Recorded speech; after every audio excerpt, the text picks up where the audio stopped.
అసలే ఓటమి భారంతో జగన్మోహన్ రెడ్డి ఇప్పటికే ఇంట్లో నుంచి బయటికి రాలేని పరిస్థితి. మాట్లాడితే బెంగుళూరు పారిపోతున్న పరిస్థితి. పులి మీద పుట్టలాగా ఇప్పుడు జగన్మోహన్ రెడ్డికి మరొక ఎదురు దెబ్బ తగిలింది. అది కూడా సుప్రీం కోర్టులో తన కేసులకు సంబంధించి. అసలు జగన్మోహన్ రెడ్డి అందరి కాళ్ళు పట్టుకుని అధికారం కోసం పాకులాడేదే తన కేసులను కాపాడుకోవడానికి. అలాంటిది ఇప్పుడు అధికారం లేకపోవటమే కాకుండా సుప్రీంకోర్టులో ఇదే సమయంలో తన కేసులకు సంబంధించి ఆ ఎదురు దెబ్బ తగలటంతో ఆయనకి దిక్కుతోచని పరిస్థితి. ఒక రకంగా వైసీపీ నేతలందరూ కూడా ఒక రకంగా ఇది గట్టి షాక్ లాంటిదే.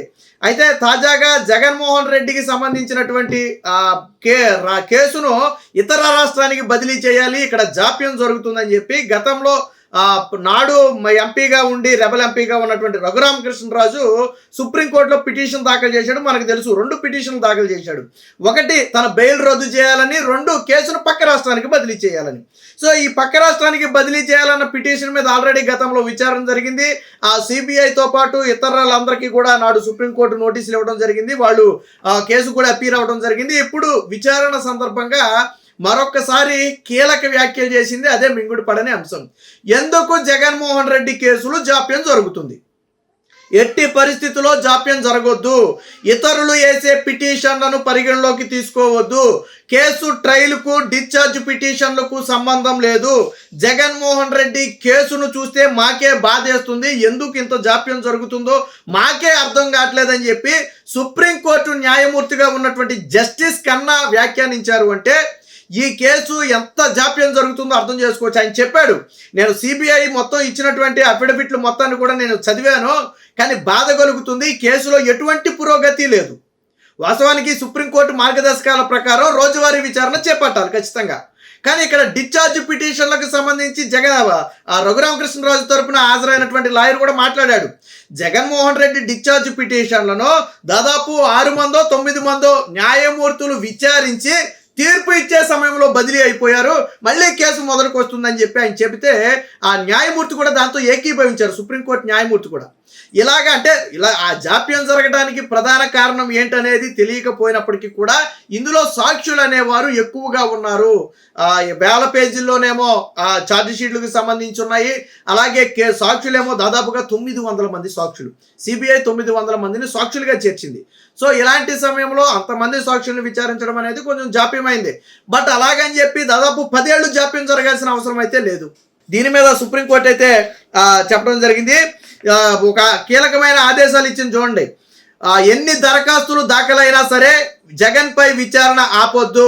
అక్రమాస్తుల కేసులో సుప్రీంకోర్టు ఆదేశం. సిబిఐ అఫిడవిట్ చూస్తే బాధ కలిగిందన్న జస్టిస్ కన్నా. చూడండి, ఒక సుప్రీంకోర్టు న్యాయమూర్తి జగన్మోహన్ రెడ్డి అఫిడవిట్ చూస్తే బాధ కలుగుతుంది, కేసుని కావాలని వేళ్ల తరబడి సాగదీస్తున్నట్టుగా కనపడుతుందని చెప్పి ఆయన వ్యాఖ్యానించారు. అంటే అందులో ఎంత డెప్త్ ఉందనేది మనం అర్థం చేసుకోవచ్చు.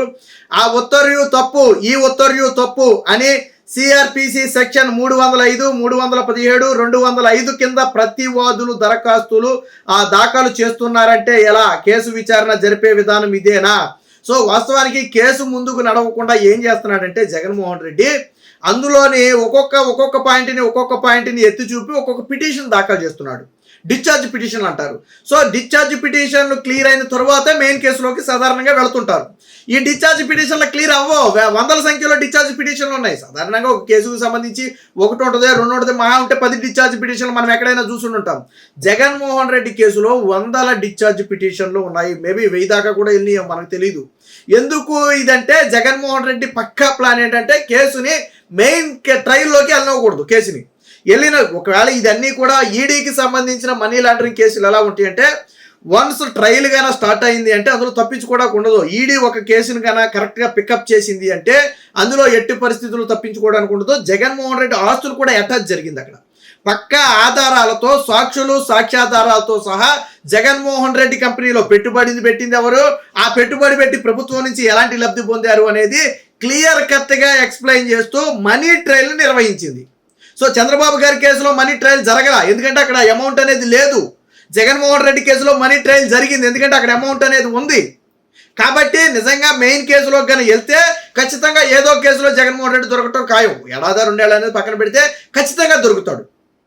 అందుకనే జగన్మోహన్ రెడ్డి ఏంటంటే అసలు మెయిన్ కేసులోకి వెళ్లకుండానే ఇప్పటి వరకు డిశ్చార్జ్ పిటిషన్తో కాలక్షేపం చేస్తుంటే ఈరోజు సుప్రీంకోర్టు న్యాయమూర్తి జస్టిస్ కన్నా ఆదేశించారు. ఏమని? ఇది ఏదో ఒక కారణం చెప్ప అది తప్పు ఇది తప్పు అని చెప్పి ఉన్నటువంటి లొసుగులను ఉపయోగించుకుని డిశ్చార్జ్ పిటిషన్లు వేస్తారు.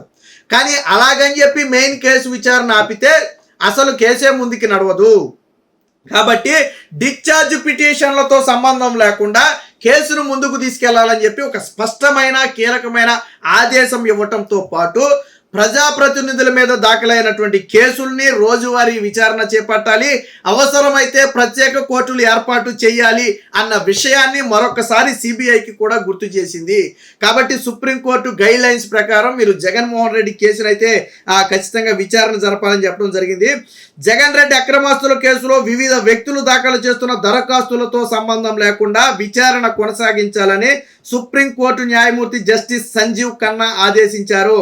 మాజీ ముఖ్యమంత్రి జగన్మోహన్ రెడ్డి అక్రమాస్తుల కేసులో జాప్యం జరుగుతున్నందున వాటి విచారణ వేరే రాష్ట్రానికి బదిలీ చేయాలంటూ వైకాపా ఎంపీగా ఉన్నప్పుడు ఇప్పుడు కాదు, ఇప్పుడు ఎమ్మెల్యేగా ఉన్నాడు రఘురామకృష్ణరాజు దాఖలు చేసిన కేసు పైన జస్టిస్ సంజయ్ కుమార్ అలాగే జస్టిస్ మహదేవన్తో కలిపి జస్టిస్ సంజయ్ ఖన్నా వీళ్ళు ముగ్గురు కలిసి త్రిసభ్య ధర్మాసనం అయితే ఈ కేసును అయితే తీసుకోవడం జరిగింది. సో జగన్ తరపు లాయర్లకు కూడా కొంచెం ఘాటైన వ్యాఖ్యలే చేశారు సుప్రీంకోర్టు న్యాయమూర్తి జస్టిస్ ఖన్నా. ఎందుకంటే ఇంతమంది సాక్షులు ఉన్నప్పుడు కేసు ఆలస్యం అవుతుందని చెప్పి జగన్ తరపున ముకుల్ రోహత్ గతి జగన్మోహన్ రెడ్డి లాయర్లంతా కూడా నిమిషాలకి లక్షలు కోట్లు తీసుకునే వాళ్ళనే పెట్టుకుంటాడు తప్ప చిన్న చిన్న వాళ్ళు పెట్టుకోడు. ఎందుకంటే ఆయన కేసులు అలాంటి కేసులు. సో అప్పుడు కూడా సుప్రీంకోర్టు కలగజేసుకుంది, ఎస్ మేము కూడా చాలా కేసులు విచారించాం, మాకు కూడా ఇవన్నీ తెలుసు, కానీ ఆ కారణం చేత అసలు కేసు విచారించనంటే ఎలా కుదురుద్ది, కేసు ఎప్పుడు తేలుతుంది అని చెప్పి సుప్రీంకోర్టు కలగజేసుకుని తిరిగి రివర్స్లో వాళ్ళకే చెప్పడం జరిగింది. దాంతో అటుపక్క నుంచి కూడా ఏమీ మాట్లాడలేని పరిస్థితి. ఒక రకంగా ఏంటంటే రఘురామకృష్ణరాజు తరపు లాయర్ చూసి మీరు అఫిడవిట్ చూస్తే షాక్ అవుతారండి అని చెప్పి సుప్రీంకోర్టు న్యాయమూర్తి జస్టిస్ సంజయ్ ఖన్నాతో అంటే ఆయన ఏమన్నాడంటే జస్టిస్ ఖన్నా స్పందిస్తూ తాను సిబిఐ నివేదిక చూశానని బాధ కలిగిందని చెప్పారు. కోర్టులో వరుసగా దాఖలవుతున్న దరఖాస్తుల పట్ల ఆయన అసంతృప్తి వ్యక్తం చేశారు. ఆ దరఖాస్తులతో సంబంధం లేకుండానే విచారణ మొదలు పెట్టాలని ఆదేశించారు.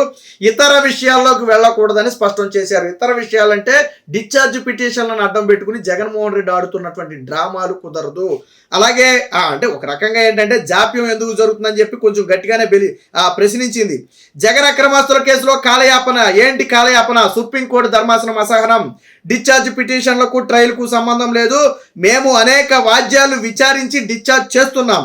సిబిఐ అఫిడవిట్లో విషయం ఏమీ లేదు, మా మార్గదర్శకాల ప్రకారం ట్రయల్ సాగాలి. సత్వర విచారణకి ఇప్పటికే ఆదేశాలు కూడా ఇచ్చామని చెప్పి మరొకసారి అంటే సిబిఐ ఇస్తున్నటువంటి అఫిడవిట్లో పసలేదు, మాకు అర్థమవుతుంది, కేసు ముందుకు తీసుకెళ్లే ఉద్దేశం ఎక్కడ కనపట్టలేదు అన్నట్టుగా ఒక రకంగా వ్యాఖ్యానించింది. ఇప్పుడు తాజాగా సుప్రీంకోర్టు చేసినటువంటి వ్యాఖ్యలు జగన్మోహన్ రెడ్డికి మింగుడు పడని అంశాలుగా మారాయి. ఎందుకనంటే జగన్మోహన్ రెడ్డి ఇప్పటికే అధికారం కోల్పోయి ఇబ్బందుల్లో ఉన్న నేపథ్యంలో ఈ రోజువారీ విచారణ ప్రారంభించాలి, డిశ్చార్జ్ పిటిషన్తో సంబంధం లేకుండా కేసు విచారించాలి అని చెప్పడం అనేది జగన్మోహన్ రెడ్డికి అతిపెద్ద ఎదురు దెబ్బగానే చెప్పుకోవచ్చు.